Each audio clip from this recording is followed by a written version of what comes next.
اس ماہ مبارک میں حضور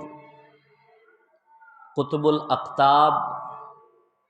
حضرت شیخ عبد القادر جیلانی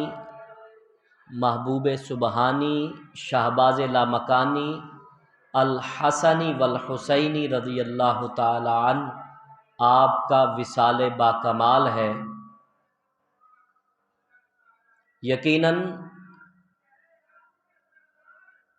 ہم میں سب لوگ آپ کی کرامات اور آپ کی زندگی کے دیگر روشن گوشوں سے آگاہ ہیں، اور اکثر محافل کے اندر اور خصوصاً 11ویں شریف کی محفل کے اندر کثرت کے ساتھ آپ کا ذکر خیر کیا جاتا ہے۔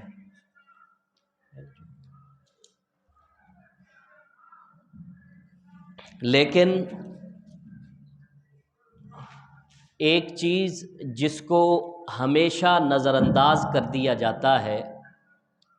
وہ آپ کا علمی مقام و مرتبہ ہے، جس پر بہت زیادہ گفتگو نہیں کی جاتی۔ اس کی شاید وجہ یہ ہے کہ لوگ ہمیشہ وہی بیان کرتے ہیں جس چیز کو لوگ سننا پسند کریں۔ تو اب جب کرامات کا ذکر آتا ہے تو لوگ کرامات کو سننا پسند کرتے ہیں، لیکن جس شخصیت کی کرامات آپ سننا پسند کرتے ہیں،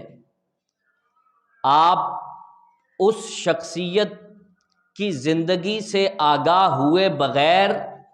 اس کی کرامات سننا کوئی فائدہ نہیں دے سکتا آپ کو۔ اگر حضور غوث الاعظم رضی اللہ تعالی عنہ کی 100 کرامات بھی ایک مجلس میں بیان کر دی جائیں تو وہ کرامات رہیں گی حضور غوث الاعظم کی ہی، وہ نہ آپ کی بن سکتی ہیں نہ میری بن سکتی ہیں۔ لہٰذا اصل چیز جو اولیاء اللہ کی زندگی سے ہمیں تلاش کرنی ہوتی ہے، جو اولیاء اللہ کی زندگی سے ہمیں لینی ہوتی ہے، وہ اصل چیز اولیاء اللہ کی تعلیمات اور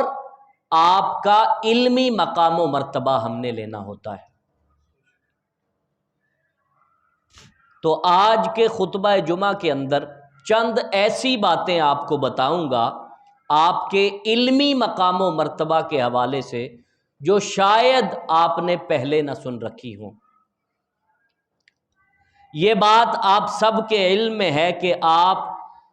حسنی اور حسینی سید تھے، والدہ کی طرف سے حسینی اور والد کی طرف سے حسنی سید تھے۔ آپ حسنی اور حسینی سید تھے۔ چھوٹی عمر میں ہی ماں نے جب آپ کی انگلی پکڑ کر مسجد میں پڑھنے کے لیے بھیجا تو آپ نے جب استاذ نے کہا بیٹے پڑھو اعوذ باللہ من الشیطان الرجیم بسم اللہ الرحمن الرحیم، تو آپ نے اپنے استاذ کو 18 سپارے سنا دیے۔ استاد نے کہا یہ کیا ماجرا ہے، تم تو آج پڑھنے کے لیے آئے ہو، تم نے آج اعوذ باللہ بسم اللہ پڑھ کے پڑھنے کا آغاز کیا تھا اور تم 18 سپارے حفظ کیے ہوئے ہو۔ آپ نے فرمایا ہاں میں 18 سپارے اس وجہ سے حفظ کیے ہوا ہوں کہ میری ماں قرآن کی حافظہ تھی، میری ماں عالمہ تھی، میری ماں متقیہ تھی، وہ گھر کے کام کاج بھی کرتی اور ساتھ ساتھ قرآن بھی پڑھتی، میری ماں قرآن کو پڑھتی رہی، مجھے ماں کی پیٹ کے اندر، مجھے ماں کے پیٹ کے اندر 18 سپارے یاد ہو گئے۔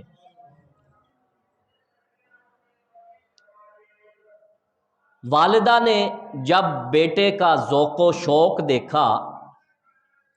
تو والدہ نے اپنے بیٹے کو دین کے علم کے لیے وقف کر دیا۔ حضور غوث العظم کے ایک اور بھائی بھی تھے جو آپ سے چھوٹے تھے۔ جب آپ تعلیم حاصل کرنے کے لیے بغداد سے نکلے تو ماں نے یہ نہیں سوچا کہ یہ گھر کا بڑا بیٹا ہے، والد تو پہلے ہی والد کا سایہ سر سے اٹھ چکا تھا، آپ گھر کے بڑے بیٹے تھے، لیکن والدہ نے اس کے باوجود آپ کو دین کا علم پڑھنے کے لیے شہر سے باہر بھیج دیا۔ ہمارے ہاں یہ اکثر ہوتا ہے کہ یا تو دین کا علم اولاد کو پڑھانا ہی نہیں ہے، اگر پڑھانا ہے تو پھر ساری چیزوں کا خیال رکھ کے پڑھانا ہے۔ مثلا ایک بیٹا بڑا خوبصورت اور بڑا وجیح ہے، اس کے لیے جب پوچھا جائے گا کہ اس کو کیا بنانا ہے تو کہا جائے گا اس کو ڈاکٹر بنانا ہے۔ کوئی اس سے کم خوبصورت ہے تو اس کو انجینئر بنانا ہے۔ اور اگر اللہ معاف کرے کوئی بچہ معذور ہے تو اس کے لیے پوچھا جائے کہ اس کی تعلیم کا کیا انتظام کرنا ہے تو کہا جاتا ہے اس کو حافظ قرآن بنا دو۔ تو حضور غوث العظم کی والدہ نے اپنے بڑے بیٹے کو اس چیز کا خیال کیے بغیر کہ ان بچوں کے والد کا سایہ بھی سر پر نہیں ہے اور گھر کا بڑا بھی یہی بچہ ہے، اس کے باوجود دین کا علم پڑھنے کے لیے گھر سے باہر بھیج دیا، شہر سے باہر بھیج دیا۔ آپ نے دین کا علم پڑھا، پھر آگے وہ واقعات آتے ہیں، آپ نے ہمیشہ سنے ہوئے ہیں کہ والدہ نے نصیحت کی کہ جھوٹ نہیں بولنا، ٹھیک ہے۔ وہ رستے میں چور آئے تو چوروں نے پوچھا آپ کے پاس کیا ہے، انہوں نے کہا میرے پاس میری گٹھلی میں اتنے پیسے ہیں۔ پھر وہ اس طرح کی ساری باتیں، ان ساری باتوں کو چھوڑ رہا ہوں، مقصد بات سمجھانے کا، بات کرنے کا یہ ہے کہ ہم حضور غوث العظم کا علمی مقام و مرتبہ آج کی نشست میں جاننا چاہتے ہیں۔ وقت کے دامن میں اتنی گنجائش بھی نہیں کہ تفصیل سے بیان کیا جا سکے۔ حضور غوث العظم نے دین کا علم مکمل کر لیا اور ایک روایت کے مطابق آپ نے 40 سال تک دین پڑھا۔ کتنی دیر؟ 40 سال تک دین کا علم پڑھا۔ آج کچھ ہمارے جیسے جاہل مطلق بھی ہیں کہ جو چند دن مدرسے میں گئے اور اس کے بعد اپنے آپ کو بہت بڑے فن خوان سمجھتے ہیں۔ 40 سال تک جن کے نام کی ہم 11ویں مناتے ہیں انہوں نے دین پڑھا۔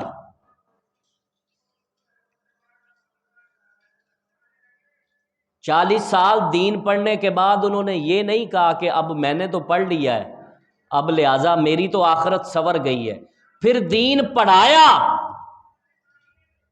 آپ نے ایک مدرسہ قائم کیا،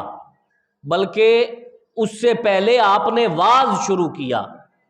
اور واعظ گھر کے ایک کمرے سے شروع کیا، اور 3 سامعین پہلے دن حضور غوث العظم کے سامنے تھے جن کو آپ نے واعظ شروع کیا۔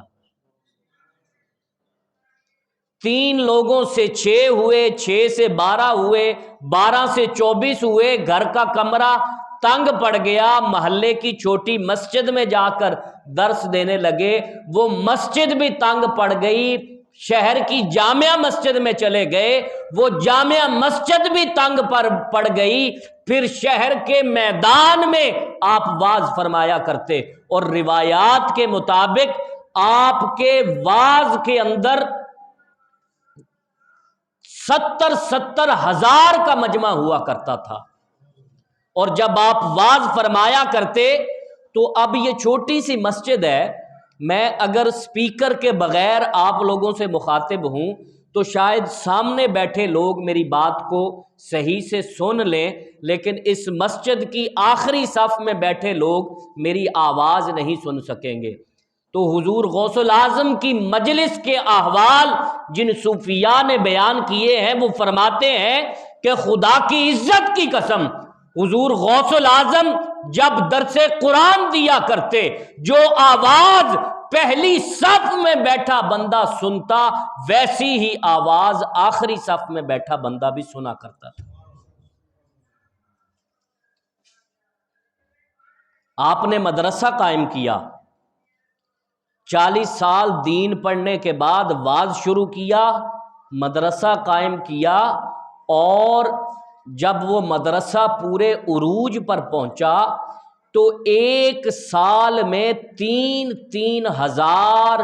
فاضل طالب علم وہاں سے دین کا علم پڑھ کر فارغ التحصیل ہو کر جایا کرتے، اور یہ سلسلہ کئی سال تک چلا۔